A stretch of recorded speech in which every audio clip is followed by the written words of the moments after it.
اطلاع رسانی شده بود. امشب در خدمت جناب دکتر ظریف هستیم که رئیس محترم شورای راهبری انتخاب اعضای کابینه دولت 14 هستند و مستحضر هستید که پیش از این آقای دکتر پزشکیان رئیس جمهور منتخب در حکمی جناب دکتر ظریف رو به این سمت منصوب کردن که روال کار این شورا انتخاب اعضای محترم کابینه دولت 14 است. سلام عرض می‌کنم آقای دکتر، خیلی خوش آمدید. شب شما بخیر. ممنون که دعوت ما رو برای برنامه شب پذیرفتید. بنده هم خدمت جناب عالی و بینندگان عزیز شبکه یک و شبکه خبر سلام عرض می‌کنم. امیدوارم که عزاداری‌های همه دوستان قبول باشه انشالله. انشالله. خدا قوتم بهتون میگم. روزهای پرکاری دارین شما، درسته؟ بله، بعد از یه مدتی استراحت و تدریس یه خورده این چند هفته گرفتارتر شده و مذاکرات خیلی پیچیده از هسته‌ای که سخت‌تر نیست مذاکراتی انجام دیگه همون حدوداست شاید.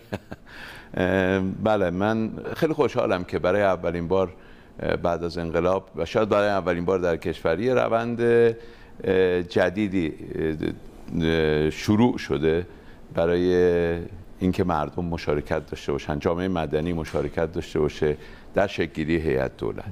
این یه مدل ابداعی یا دکتر از جایی مثلا الگو گرفته شده؟ خب ایران اصلا شرایط ما یه شرایط ویژه‌ایه دیگه، چون کشورهای دیگه که یه سیستم دموکراتیک دارن، مردم سالاری دارن، عموما احزاب هستن که این کار رو انجام میدن. یعنی حزبی که به قدرت میرسه افرادی در اون حزب جایگاهی دارن، سوابقی دارن، تمرینی کردن برای یک کار. حالا اگر دولت ائتلافی باشه از احزاب مختلف این آدما میان بالا، ولی خب ما در جمهوری اسلامی چنین شرایطی رو نداشتیم و لذا معمولاً بعد از انتخاب رئیس جمهور یه روندی شروع میشد که خیلی روند شفافی هم نبود برای مشورت دادن به رئیس جمهور جهت انتخاب اعضای هیئت دولت. این بار ما این روند رو سعی کردیم شفافتر بکنیم. البته حتما با توجه به اینکه این اولین باره که این تجربه رو در ایران داریم، حتما روند بی‌نقصی نخواهد بود و قبول میکنیم که یک شروع احتمالاً قدری پرفراز و نشیبم خواهیم داشت. از چه نظر؟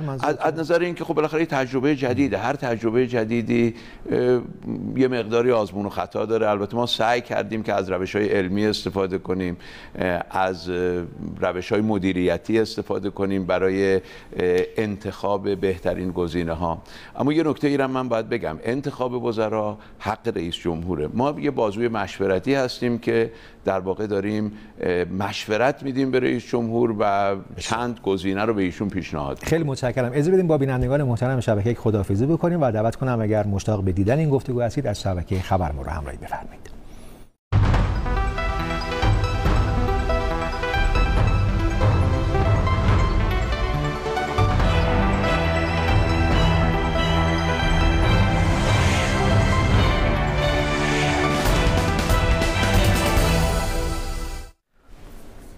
شب شما بخیر. امشب میزبان آقای دکتر ظریف هستیم و راجع به شورای راهبری انتخاب اعضای کابینه دولت 14 صحبت می‌کنیم. موافق هستین آقای دکتر راجع به این فرآیند کلیاتش رو جناب عالی بفرمایید که اصلا این کارگروه‌ها به چه صورت تنظیم شدن، انتخاب شدن، نامگذاری شدن و بعد اینکه اعضایی که به عنوان اعضای کارگروه انتخاب شدن بر اساس چه سازوکاری انتخاب شدن و بعد اینکه وزرا با چه سازوکاری به این کمیته معرفی میشن. عرض کنم به حضورتون که یک شورای راهبری ما تشکیل دادیم که این شورا در حال هنوز تمام نشده. این شورا یه روند بوده. با رؤسای کارگروه ها شروع شد. اول 5 تا کارگروه ما درست کردیم. کارهای دولت رو تقسیم به 5 گروه کردیم که حالا سلیقه‌ای هم بوده، میتونسته یکی به شکل دیگه انجام بده. بعضیا نظرات و نقدهایی داشتن راجع به نحوه تقسیم شدن اینها. یک کارگروه سیاسی امنیتی دفاعیه که مسئولیتش با بنده است که این کارگروه شامل وزارت کشور، وزارت دفاع، وزارت اطلاعات، وزارت دادگستری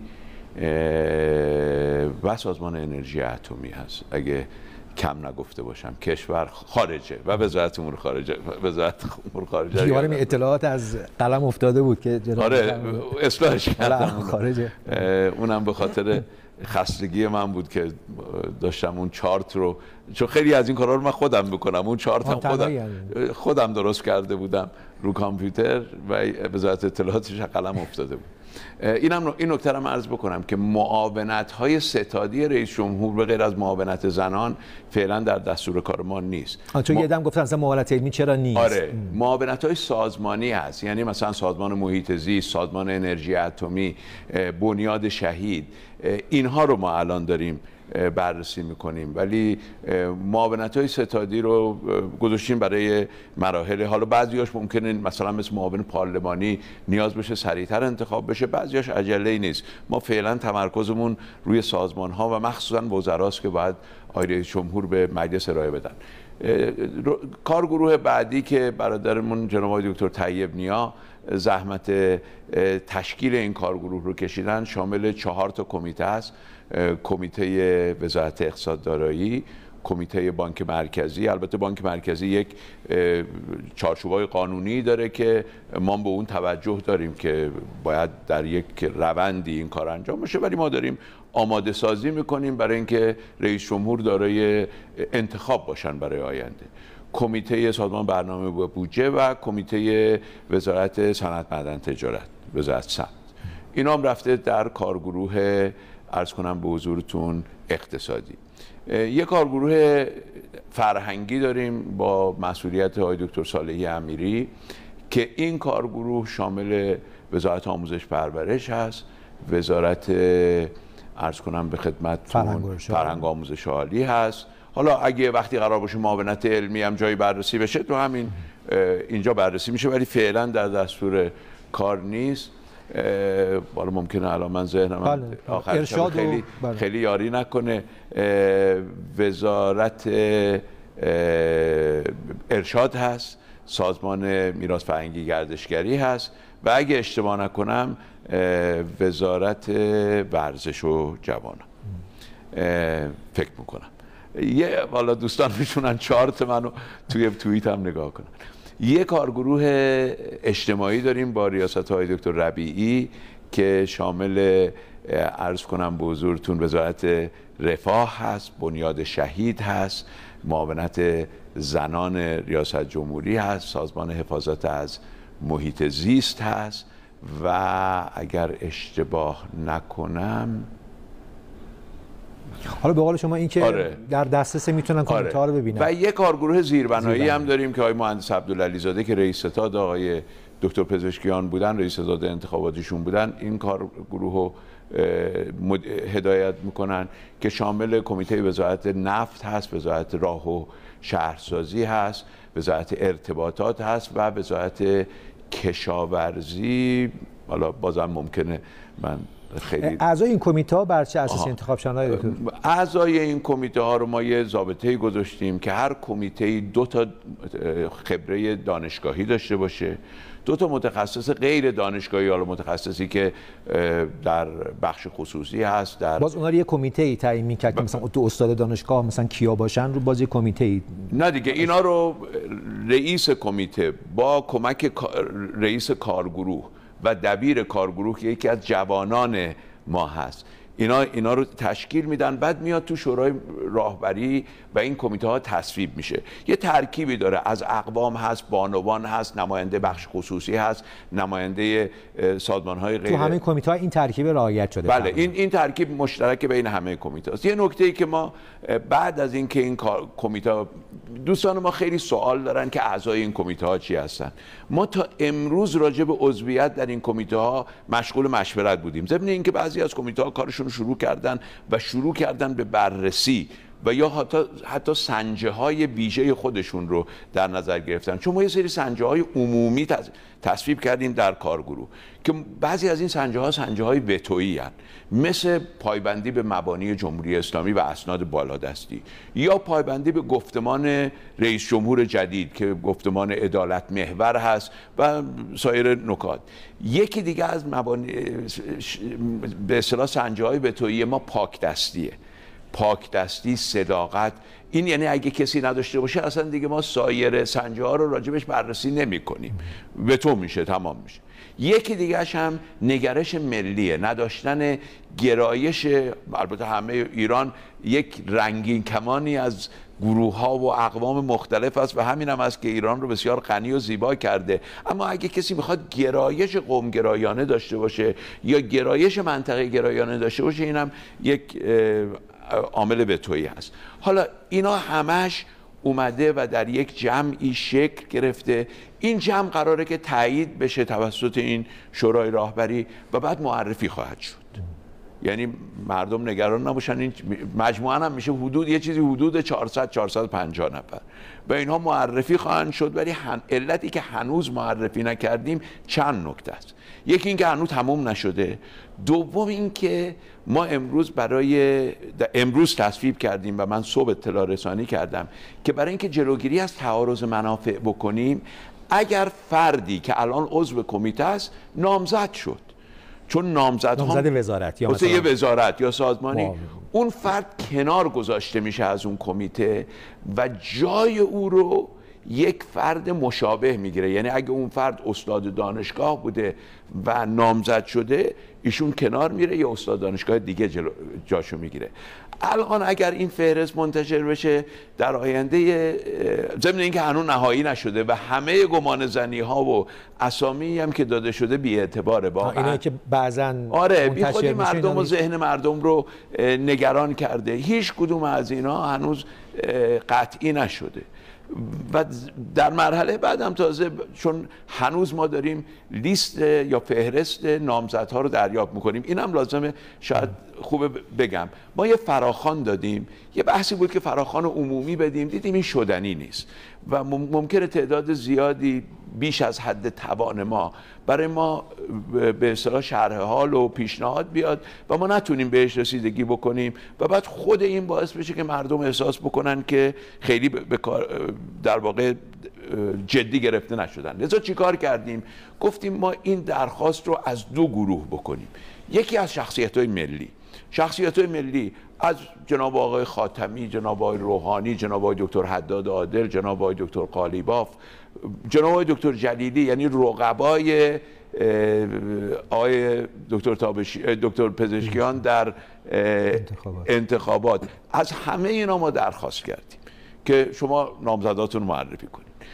گروه دوم نهادهای جامعه مدنی، یعنی از همه احزاب درخواست کردیم، از مؤتلفه تا جبهه اصلاحات که نامزداشون رو بدن، از انجمنهای صنفی فعال، انجمنهای علمی فعال. ما ممکنه مثلا بیش از 100 انجمن علمی داشته باشیم در وزارت فرهنگ و آموزش عالی، ولی اکثر اینها انجمنهای غیر فعال باشن، انجمنهایی که از نظر وزارت علوم به اصطلاح و فناوری اینا چیزن، اینا فعالن، از اینا هم دعوت کردیم و گروه‌های صنفی و همینطور اتاق بازرگانی. از همه اینا ما دعوت کردیم که نامزد معرفی کنن.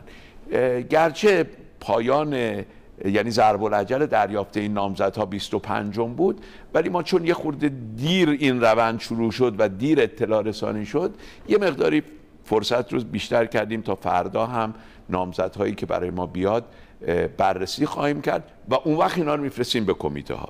لذا هنوز حتی ما نیاز نداریم کمیته هامون قطعی شده باشن، به خاطر اینکه هنوز ما نامزدها رو از جامعه مدنی دریافت نکردیم. این روند یه روندیه که ما چندین لایه گذاشتیم توش. بیشتر اینا برای اینه که ما اطمینان پیدا کنیم که یک، این روند شفافه، دو، این روند فیلتر نداره، یعنی فیلترش همین خرد جمعی در این کمیته هاست، و سوم این که تعارض منافع پیدا نمیشه. و واسه همین هم هست که میگیم اگر کسی مثلا ممکنه من یا آدم خیلی خوبی رو برای کمیته سیاسی یا کمیته وزارت اطلاعات پیشنهاد کرده باشم به عنوان عضو، ولی یه نفر از یک سازمان جامعه مدنی ایشون رو به عنوان وزیر پیشنهاد کنه، خب ایشون به محض اینکه قرار شد وزارتش بررسی بشه باید بره کنار. این نکاتیه که ما انجام دادیم. یه نکته دیگه من بگم که خیلی مهمه. با گفتیم که ما هیچ لابیگری پشت صحنه نداریم.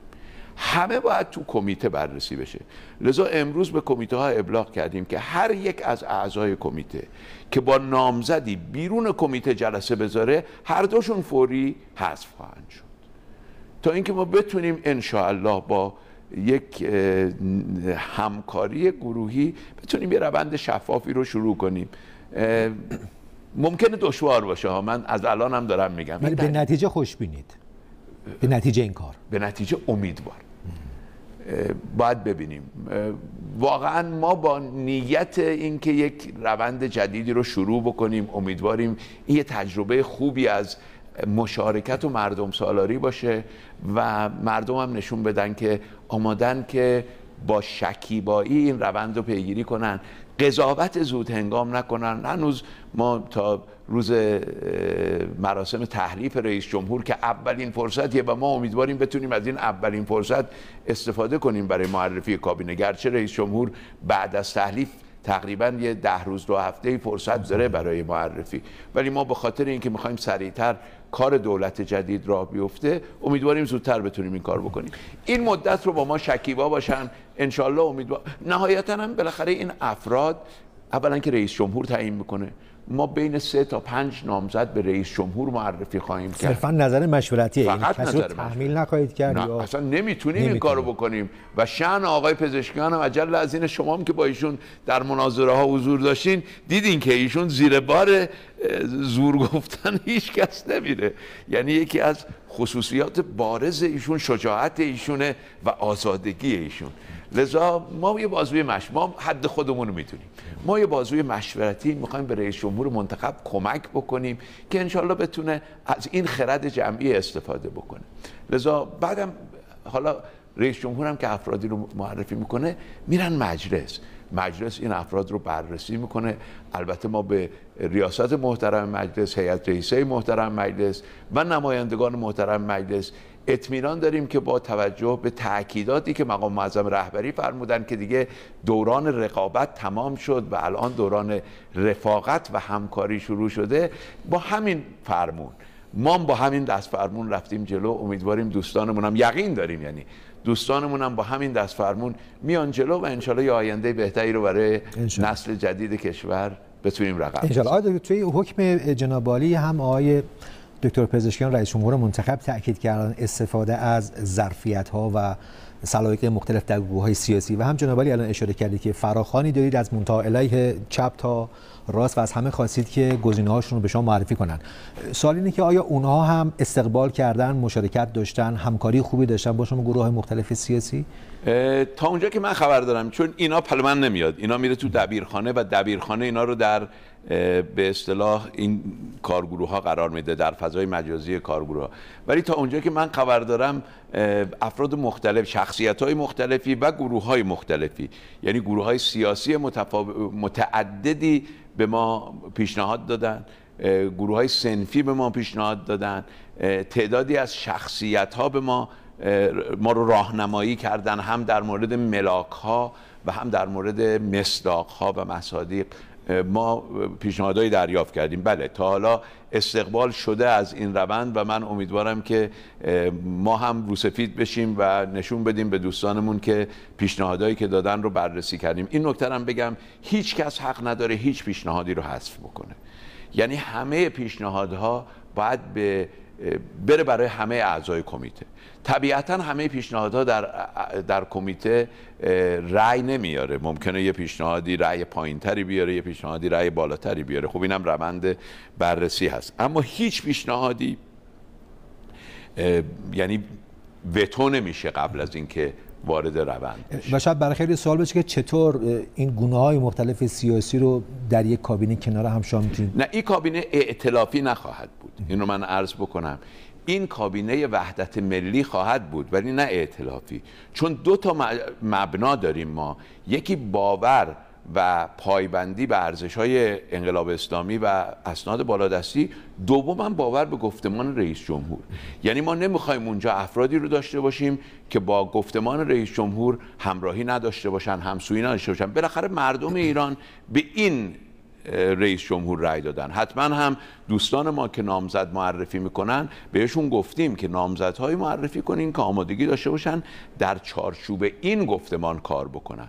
این یک کابینه ائتلافی نیست. مردم به یک نفر رأی دادن و این یک نفر هم افراد مختلفی رو از دیدگاه‌های مختلف که حاضر باشن با اون نگرش و با اون گرایش، یعنی با اون گفتمان همراهی بکنن، اینها رو جمع خواهد کرد. ولی بازم تاکید میکنم ما دنبال تشکیل کابینه ائتلافی نیستیم، چون اولا که مردم رأیشون مشخصه، ثانیاً که کابینه ائتلافی نمیتونه کار بکنه.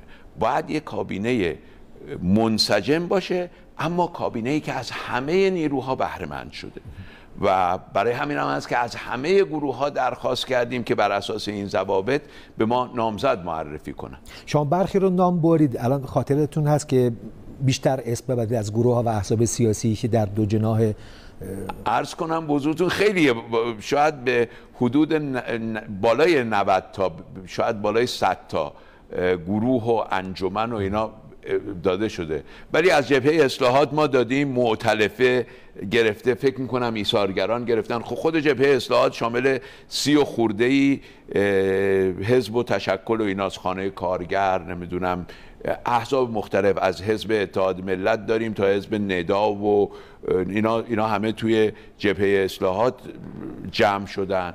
این برام مؤتلفه هست، ایثارگران هستن، گروه های فعال اصولگرا هم پیشنهاد شده بهشون، افراد فعال اصولگرا مثل آقای دکتر حداد، آقای دکتر قالیباف، جناب آقای ناطق، اینها هم ازشون دعوت شده که نماینده معرفی کنن. عرض کردم رقبای انتخاباتی جناب آقای دکتر جلیلی، همه اینها ازشون درخواست شده. فکر میکنم بعضیاشون هم فرستادن. و شما اشاره کردید که یه سری از شاخص‌های وتویی، یه بخشیش 4 تا شاخص وتویی داریم. وتویی منظور تو خط قرمزی که ازش نمیشه عبور. یعنی تو اون فرم ما یه خورده اتوماتیکه. اگر کسی اون شاخص رو نبگیره نمرش 0 میشه. یعنی نمرش 0 میشه، نمیره کنار، ولی خب میره ته جدول دیگه. یعنی همه نمره هاش هم اونو فهمیدی پایبندی به مبانی انقلاب اسلامی و اسناد بالادستی، پایبندی به گفتمان رئیس جمهور، پاک دستی، صداقت و شجاعت و نهایتاً هم داشتن نگرش ملی بدور از گرایش‌های قومی و منطقی. و بعد در اون شاخص‌های غیر وتویی مهمتریناش چیاست؟ مهمتریناشون توانمندی‌های رفتاری هست. طرف توان مدیریت داشته باشه، توان کار جمعی داشته باشه، احترام به کار کارشناسی بذاره، جوان باشه. یعنی هر چی شما جوان‌تر باشی امتیاز بالاتر میگیری. اگه شما بالای 50 سال باشی هیچ امتیازی نمیگیری. از زیر 50 هر چی جوان‌تر باشی امتیازت بالاتر میره. اگر مرد باشی هیچ امتیازی نمیگیری، زن باشی 10 امتیاز میگیری.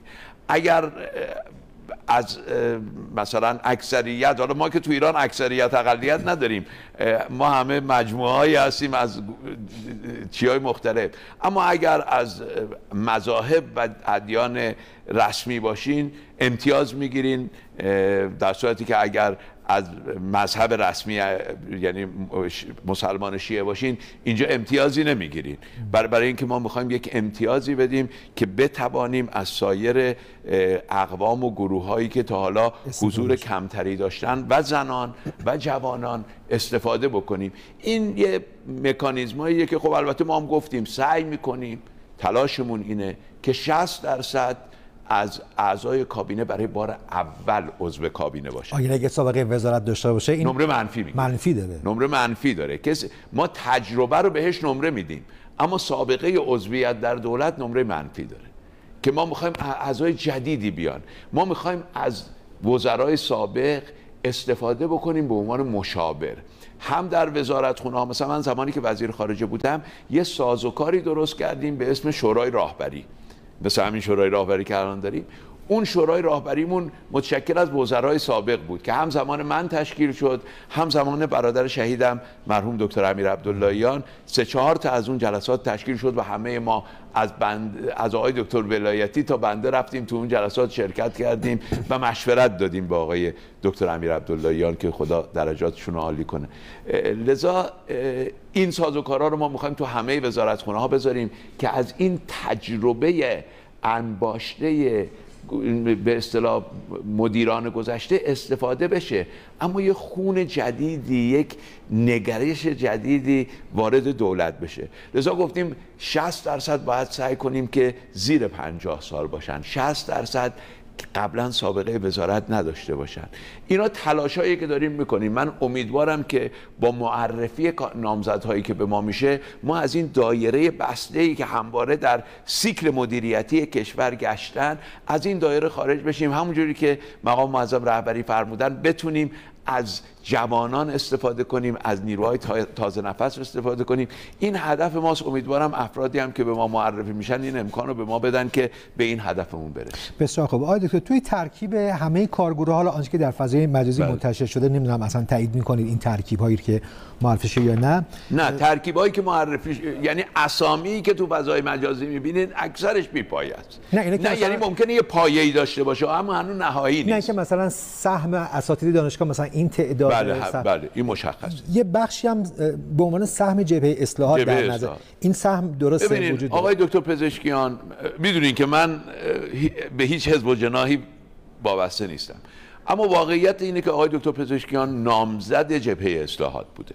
یعنی جبهه اصلاحات 3 تا نامزد معرفی کرده بوده، آقای دکتر پزشکیان یکی از اون نامزدها بوده و من خب شهرهای مختلفی رفتم سخنرانی کردم. معمولا دوستانی که این سخنرانی‌ها رو ترتیب می‌دادن بچه‌های جبهه اصلاحات بودن، احزاب جبهه اصلاحات بودن. البته مستقلین هم بودن، اعتدالیون هم بودن، خیلی از اصولگراها هم بودن. ما اصلا یه گروه اصولگرای طرفدارای دکتر پزشکیان داشتیم. بعد در دور دوم که حتی بعضی از ستادهای بعضی از نامزدهایی که در دور اول کنار رفتن اومدن و به ما لطف کردن و کمک کردن. لذا یک طیفی، همونجوری که عرض کردم، یک رنگین کمانی از گروه‌های سیاسی حضور دارن.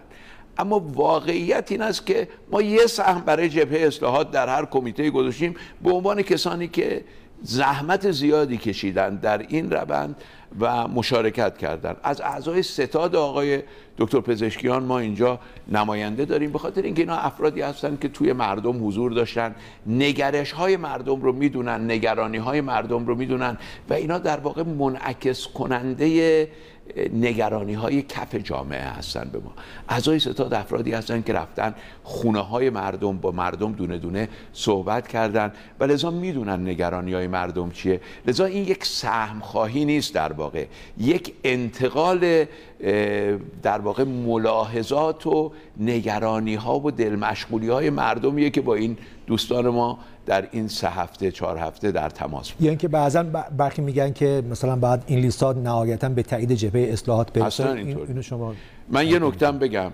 واقعا جناب آقای خاتمی هیچ فشاری برای این کار نگذاشتن. من شهادت میدم، با خودم با ایشون صحبت کردم، اطلاع دارم که ایشون اصلا ورودی از این جهت نکردن، راهنمایی کردن اما دخالت نکردن. دیگر دوستان و بزرگان جبهه اصلاحات همینطور. شنیدین که آقای مهندس نبوی امروز یه توییت بامزه‌ای کرده بود که اجازه بدین الان دولت تشکیل بشه، دنبال سهم‌خواهی نرین. این نگرشیه که من در بزرگان هم جبهه اصلاحات دیدم، هم سایر بزرگان دیدم.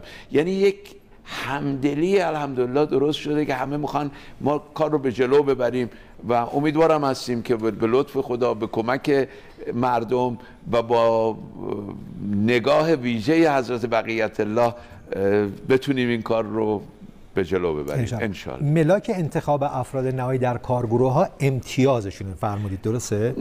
ببینید ملاک یا رأی‌گیری خواهد بود؟ نه، اعضای کارگروه ها رو ما الان امروز 4 نفر رو تعیین کردیم که دیگه اعضای کارگروه ها رو نه، اعضای کارگروه عرض نمی‌کنم، وزرا بله، وزرا به تک تک وزرا رأی مخفی داده میشه. من فرمشو گذاشتم روی فضای مجازی، دوستان میتونن برن فرم رو برن تو اینستاگرام یا توییتر بنده حالا ببخشید من جای دیگه نیستم، ولی اینجا فرمش هست، فرمش در فضای مجازی هست، نگاه بکنن. امتیازاتش هم گذاشتیم، هر نامزدی باید یه دونه از این فرما واسش پر بشه و به صورت مخفی میره توی سیستم کامپیوتری و این تجمیع میشه، معدلگیری میشه و اون نتیجه نهایی میاد دست رئیس کارگروه که ببینه که مثلا برای فرض بکنیم وزیر امور خارجه چه نمره‌ای اومده از 100 و داخل اینم برای ملاک‌های تخصصیش چقدر اومده، مدرکش چقدر اومده، نمیدونم توان مدیریتیش، توان تصمیم گیریش، مسئولیت پذیریش، اینا همه شاخص‌هایی که بگونه‌ای است که ممکنه فرض بفرمایید یه نفر توی تمام این شاخص‌ها امتیازهای بالایی داشته باشه یا تو اکثر اینها امتیاز خوبی بیاره نهایتاً، ولی احساس بشه که همچنان برای وزارت مثلا از اون وزانات و پختگی لازم برخوردار نیست. اینجا سازوکارهایی وجود داره که بتونه این رو به هم بزنه یا ببینید ما رفتیم روی مدل‌های مدیریتی نگاه کردیم و اون سنجه‌ها یا شاخص‌هایی رو اینجا گذاشتیم که شاخص‌های کیفیه که در واقع یعنی چقدر طرف توان کار گروهی داره، چقدر طرف به کار کارشناسی اهمیت میده، چقدر طرف به مثلا میتونه یک جمعی رو مدیریت بکنه.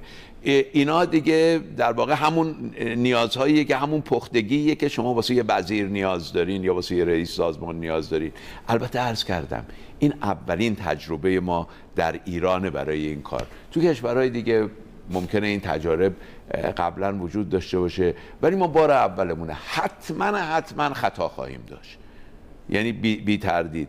ولی من این شعر شیخ عجل رو توی فضای مجازی هم نوشتم که میفرماد چی؟ میفرماد به راه بادیه رفتن به از نشستن باطل، که گر مراد نیابم به قدر وسع بکوشم. قاعده قرآنیش هم چیه؟ لا یکلف الله نفسا الا وسعها. ما داریم تلاشمون رو میکنیم و این تلاش واقعا یه تلاش صادقانه است. دلمون میخواد که یه روندی شروع بشه که انشالله در آینده هم بهبود پیدا بکنه، هم اصلاح بشه، هم دنبال بشه انشالله. ما کمتر از 1 دقیقه فرصت داریم. هر کارگروه چند نفر رو به عنوان گزینه وزارت معرفی میکنن با رئیس جمهور؟ هر کارگروه حداقل 3 و حد اکثر 5 نفر رو که ما خواهش کردیم نزدیکتر باشه به 5 نفر معرفی میکنن به شورای راهبری. شورای راهبری یک دور دیگه با حضور متخصصین همه اینا رو بررسی میکنه و 3 نامزد رو معرفی میکنه به رئیس جمهور. اینم بگم اگر کارگروهی نامزد پوششی به ما داده باشه، یعنی 5 تا نامزد داده ولی یکیشون منظورشون 4 تاش پوششی باشه، هر 5 تا رو رد میکنیم. اینم تأکید کردیم. یعنی دوستان ما بعضیا نگرانن که این کارگروه ها جوری چیده شدن که یه نامزد از توش بیاد بیرون. من اطمینان بهشون میدم که چنین چیزی نخواهد شد. باید 5 تا نامزد واقعی به ما معرفی کنن. اگر این کارو نکنن کل نامزداشون رو رد. و سوال آخرم این که تا پایان تیربانی که آقای رئیس جمهور منتخب هم برای شما مشخص کردن، اینا این اسامی استخراج میشه با رئیس جمهور داده میشه؟ من امیدوارم، حالا ما روز اول که این کارو کردیم امیدوار بودیم که 3 تیر این کار بشه، ولی فکر میکنم الان دیگه به خودمون تا 3 مرداد ارفاق کردیم و تا 3 مرداد به خودمون، چون آقای رئیس جمهور نمیدونم 8 یا 9 مرداده که روز تحلیفشون هست. اینقدر من گرفتار این کار بودم که تاریخام یادم رفته. تا اون وقت دارن، یه چند روزی هم آقای رئیس جمهور باید روی این نامزدا کار بکنن، باید در واقع اون چکای لازم هم صورت بگیره. انشالله انجام خواهیم داد.